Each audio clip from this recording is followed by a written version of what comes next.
أعوذ بالله من الشيطان الرجيم. بسم الله الرحمن الرحيم.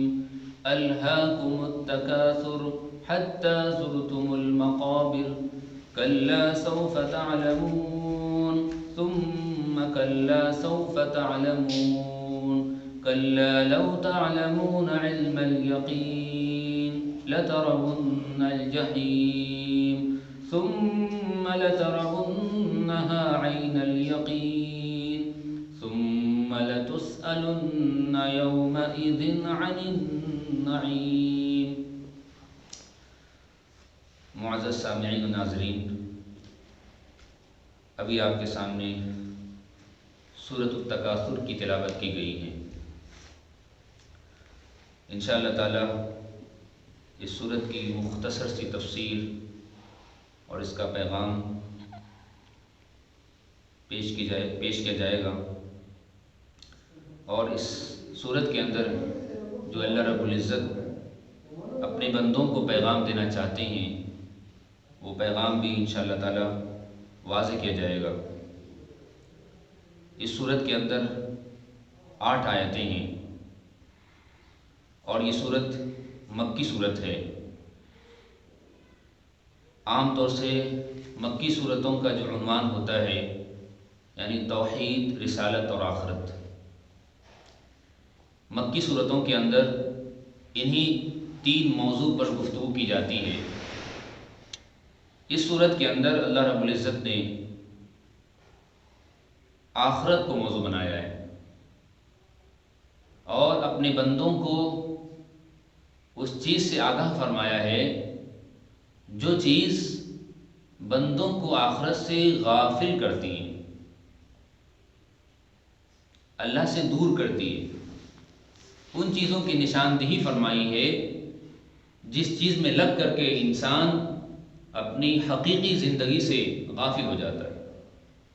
اس مرض کی اللہ تعالیٰ نے تشخیص فرمائی ہے، اس مرض کی اللہ نے تعیین فرمائی ہے جس مرض میں مبتلا ہو کر انسان اپنی حقیقی زندگی سے غافل ہو جاتا ہے. لہذا شروعات میں ہی اللہ تعالیٰ نے فرمایا الہاکم التکاثر، مال کی کثرت نے اور مال پر تفاخر نے اور مال کی محبت نے تمہیں غافل کر رکھا ہے اللہ سے، اس کی یاد سے اور آخرت کے دن سے اور آخرت کے دن کی تیاری سے. الہاکم التکاثر، تمہیں مال کی کثرت نے اور مال کی زیادتی نے اور مال کی محبت نے اور مال پر فخر و غرور نے غافل کر رکھا ہے. حتی زرتم المقابر، یہاں تک کہ تم قبروں میں چلے جاتے ہو. یعنی تمہاری غفلت ایسی مضبوط ہے اور پختہ ہے کہ یہ غفلت اس وقت نہیں ٹوٹتی جب تک کہ موت کا فرشتہ تمہارے پاس نہیں آ جاتا. حتی زرتم المقابر کلا سوف تعلمون، اللہ فرما رہے ہیں میرے بندو یہ دنیا قابل افتخار نہیں ہے، یہ مال و دولت قابل افتخار نہیں ہے اور آخرت قابل غفلت نہیں. کلا، ہرگز نہیں، یعنی تمہارا یہ عمل غیر مناسب ہے، تمہاری یہ طرز زندگی غیر معقول ہے. کلا سوف تعلمون، ان قریب تم جان لوگے، یعنی موت کا فرشتہ جب تمہارے پاس آئے گا اور جب تمہاری روح قبض کر لی جائے گی اور جب تمہیں قبر کی گڑھے میں ڈال دیا جائے گا تو تم حقیقت سے واقف ہو جاؤ گے. کلا سوف تعلمون، پھر اللہ فرما رہے ہیں ثم کلا سوف تعلمون، ہرگز نہیں، یعنی آخرت قابل غفلت نہیں اور دنیا قابل محبت نہیں ہے، قابل افتخار نہیں ہے. سوف تعلمون، ان قریب تمہیں اس حقیقت سے آگاہی ہو جائے گی، یقیناً تمہیں جو ہے تمہارے سامنے اس کی حقیقت واضح ہو جائے گی. کلا لو تعلمون علم الیقین، کاش کہ تم اس بات کو یعنی آخرت کے دن کو یقینی طور پر جان لیتے اور اس کی تیاری میں لگ جاتے. یقینی طور پر جاننے کا مطلب یہ ہے کہ جب اس کا یقین کامل درجے کا تمہارے دل کے اندر ہوگا تو اس یقین کے مطابق تم آخرت کی تیاری میں اپنے اوقات کو صرف کرو، اپنی زندگی کا استعمال اللہ کی بندگی اور آخرت کی تیاری میں لگاؤ گے. اس سخت دن جس دن اللہ تعالیٰ اپنے بندوں سے ان پر کیے ہوئے انعامات کا سوال کریں گے. کلا لو تعلمون علم الیقین لترون الجحیم، ان قریب تم ضرور بے ضرور جہنم کو دیکھو گے. یعنی جہنم تمہارے سامنے لائی جائے گی، جہنم کو تمہارے سامنے پیش کیا جائے گا، تم اپنی آنکھوں سے اس کا دیدار کرو گے. ثم لترونها عین الیقین، پھر یقینی طور پر تم اسے اپنی آنکھوں سے دیکھو گے. یعنی حقیقت کی آنکھوں سے دیکھو گے، وہ ایک خبر نہیں ہوگا بلکہ ایک یقینی طور پر جنت اور جہنم تمہارے آنکھوں کے سامنے لا دی جائے گی. ثم لتسألن یومئذ عن النعیم، پھر تم سے اس دن اللہ نعمتوں کے بارے میں سوال کریں گے. اللہ قرآن فرما رہا ہے ان السمع والبصر والفؤاد کل اولئک کان عنہ مسئولا، بے شک آنکھیں اور بینا، سماعت یعنی آنکھ اور کان اور دل اور اعضاء و جوارح، ان سب کے متعلق تم سے سوال کیا جائے. اللہ کے رسول صلی اللہ علیہ وسلم اس آیت کی تلاوت فرما کر کے آپ صلی اللہ علیہ وسلم فرماتے تھے کہ یقول العبد مالی مالی، کہ بندہ کہتا ہے میرا مال میرا مال. وَإِنَّمَا لَهُ مِن مَالِهِ ثَلَاث، حالانکہ ان کے مالوں میں سے صرف 3 قسم کے مال اس کی. وہ کہتا ہے میرا مال، لیکن حقیقت میں اس کا مال نہیں بلکہ 3 قسم کی چیزیں ہی اس کی ملکیت میں ہے، ورنہ اس کے علاوہ ساری چیزیں وہ لوگوں کے لیے چھوڑ کر جانے والا. ما اکل فافنا، جو اس نے کھا کر کے ختم کر دیا. ما لبس فابلا، اور جو اس نے پہن کر کے پرانا کر دیا. وما اعطا فاقتنا، اور جو اللہ کے نام پر خرچ کر کے آخرت کے لیے جمع کر دیا. اللہ کے رسول صلی اللہ علیہ وسلم مزید اس کی تفسیر بیان فرماتے ہیں کہ لو ان لابن آدم وادیا من ذهب لأحب ان يكون له وادیان، اگر آدم کی اولاد کے پاس سونے کی ایک وادی ہو تو پھر وہ دوسری وادی کی تمنا کرے گا.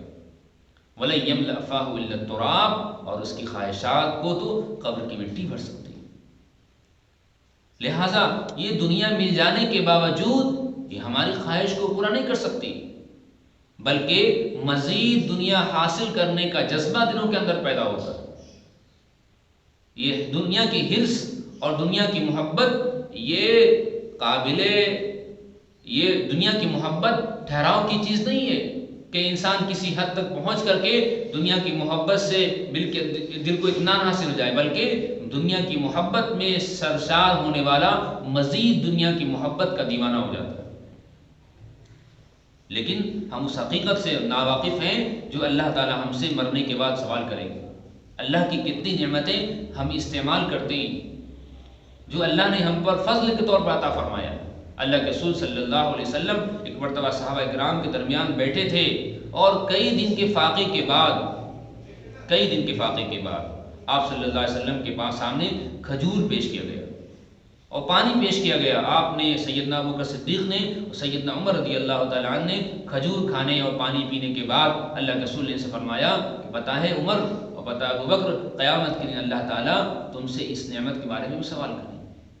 صحابہ کرام نے عرض کیا اللہ کے رسول، یہ 2 سیاہ چیز، اس کے بارے میں بھی اللہ سوال فرمائیں گے؟ ہاں. آپ نے فرمایا کہ ہاں، تم سے قیامت کے دن ان نعمتوں کا سوال کیا جائے گا جو نعمتیں تمہیں اللہ نے عطا فرمائیں.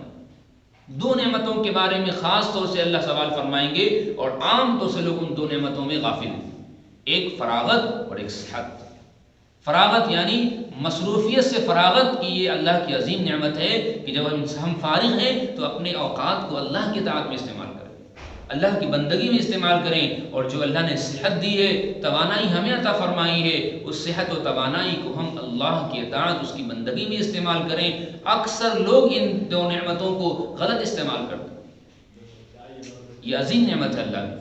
اس کے علاوہ سر کے بال سے لے کر پیر کے ناخن تک کتنی نعمتیں اللہ کی ہے جس نعمت کو ہم شمار ہی نہیں کر سکتے. وَإِن تَعُدُّوا نِعْمَةَ اللَّهِ لَا تُحْصُوهَا، کہ اگر تم اللہ کی نعمتوں کو شمار کرنا چاہو تو شمار نہیں کر سکتے. سخت گرمی کے موسم میں ٹھنڈے پانی کا مل جانا یہ اللہ کی عظیم نعمت ہے. اور بھی ہم جتنی نعمتیں ہم پر ہیں ہم ان پر غور کریں کہ کیسی کیسی اللہ تعالیٰ نے ہمیں نعمت عطا فرمائی ہے. خاص طور سے اس دور کے اندر اللہ تعالیٰ نے نعمتوں کی بھرمار فرمائی. کیسی کیسی نعمتیں کھانے کے اعتبار سے، پینے کے اعتبار سے، پہننے کے اعتبار سے، رہنے کے اعتبار سے اللہ نے عطا فرمائی، عمدہ مکان عطا فرمایا، عمدہ لباس عطا فرمایا، عمدے سے عمدہ کھانا عطا فرمایا، یہ سب اللہ کی نعمت ہے۔ اور جتنی نعمتیں اس دور میں اللہ کی طرف سے برس رہی ہیں، اتنی ہی نعمتوں کے اعتبار سے بندہ اللہ کی ناشکری میں مبتلا ہے، بندہ اللہ کی ناشکری میں مبتلا ہے۔ اس دور میں اللہ کی نعمت کی کوئی انتہا نہیں، اور اس دور میں اللہ کی نعمتوں کی ناشکری کی کوئی انتہا نہیں۔ غور کریں صحابہ کرام رضوان اللہ علیہم اجمعین کو کہ اچھا کھانا بھی میسر نہ ہوتا، اچھا لباس بھی میسر نہ ہوتا، لیکن ان کی تلواریں ہمیشہ ان کی گردن لگی ہوتی تھی، اور وہ ہر وقت اللہ کے دین کو بلند کرنے اور اللہ کے کلمے کو بلند کرنے کے لیے اپنی جان کی بازی لگایا کرتے تھے۔ آج ہمیں اللہ نے کیسی کسی نعمتیں عطا فرمائی، ہم غور کریں سر کے بال سے لے کر پیر کے ناخن تک، اپنی ظاہری نعمتوں کو، اپنی باطنی نعمتوں پر غور کریں کہ اللہ نے ہمیں کیسی کیسی نعمتوں سے نوازا ہے۔ اب اس نعمت کا حق یہ ہے کہ ہم ان نعمتوں کو اللہ کی اطاعت میں استعمال کریں، اپنی آنکھوں کا صحیح استعمال کریں، اپنے کان کا صحیح استعمال کریں، اپنی زبان کا صحیح استعمال کریں، اپنے دل کا صحیح استعمال کریں، اپنے ہاتھ، اپنے پاؤں، اپنے جسم کے ہر اعضاء کا صحیح استعمال کریں۔ صحیح استعمال یہ ہے کہ اسے اللہ کی نافرمانی سے بچایا جائے اور اس کی اللہ کی فرما برداری میں لگایا جائے۔ ہم اس آنکھ سے اللہ کی ان چیزوں کو دیکھنا اپنے لیے حرام قرار دیں جس کو اللہ نے ہمارے لیے حرام قرار دیا۔ ہم ان آنکھوں کو استعمال کریں قرآن کی تلاوت کے لیے، ہم اپنی آنکھوں کا استعمال کریں اللہ کی ان نعمتوں کو دیکھنے کے لیے جن نعمتوں کو اللہ نے ہمارے دیکھنے حلال قرار دیا ہے، اور اس نعمت کو دیکھ کر پھر اللہ کا ہم شکر ادا کریں۔ ہم غور کریں کہ کتنے ایسے اللہ کے بندے ہیں جسے اللہ نے آنکھیں تو دی لیکن آنکھ میں دیکھنے کی طاقت نہیں۔ کتنے ایسے اللہ کے بندے ہیں جسے کان اللہ نے عطا فرمایا لیکن سماعت کی طاقت چھین لی۔ کتنے ایسے اللہ کے بندے ہیں جسے اللہ نے ہاتھ عطا فرمائے، پاؤں عطا فرمائے، لیکن کیا ہے اس میں حرکت کرنے کی صلاحیت نہیں۔ اللہ نے یہ ساری نعمتیں ہمیں عطا فرمائی ہے، اور ان نعمتوں کے استعمال کرنے کی بھی اللہ نے ہمیں صلاحیت عطا فرمائی۔ لہٰذا ہم ان نعمتوں کو صحیح استعمال کریں اور اپنی پوری زندگی اللہ کے احکامات پر گزاریں، پوری زندگی جناب محمد رسول اللہ صلی اللہ علیہ وسلم کے طریقے پر گزاریں، تاکہ کل قیامت کے دن اللہ کے دربار میں ہم سرخرو ہوں۔ ورنہ میرے بھائی اگر اللہ نے ہم سے اپنی ایک نعمت کے بارے میں حساب لے لیا، ہم جواب نہیں دے سکتے۔ اللہ کے رسول صلی اللہ علیہ وسلم نے فرمایا کہ من نوقش فقد عذب، کل قیامت کے دن جس سے اللہ تعالیٰ سوال کر لیں گے اس کے لیے ہلاکت تو یقینی ہے، لیکن جس پر اللہ کی مہربانی ہوگی اللہ اس کے ساتھ آسان حساب فرمائے، اور آسانی اسی کے ساتھ ہوگی جو اللہ کی اطاعت اور اس کی فرما برداری اور اس کی رضامندی کی فکر میں لگاؤ۔ اس لیے اس سورۃ التکاثر کا پیغام یہ ہے کہ ہم اس دنیا کی محبت کو اپنے دل سے نکالیں اور اللہ کی محبت کو اپنے دلوں میں بٹھائیں۔ یہ دنیا قابل افتخار نہیں ہے، یہ دنیا قابل محبت نہیں ہے، بلکہ اللہ کی اطاعت و فرما برداری اور اللہ سے تعلق پیدا کرنا اور اللہ کی اطاعت کرنا یہ قابل فخر چیز ہے، اور اللہ کی دی ہوئی نعمتوں کو صحیح استعمال کرنا اور اپنے جسم کے ہر اعضاء کو اللہ کی فرما برداری پر لگانا اور اللہ کی نافرمانی سے بچانا۔ اللہ تعالیٰ سے دعا ہے کہ اللہ تعالیٰ ہم سب کو اس صورت کے پیغام کو سمجھنے اور اس پر عمل کرنے کی توفیق نصیب فرمائے۔ آمین۔ وآخر دعوانا الحمد للہ رب العالمین۔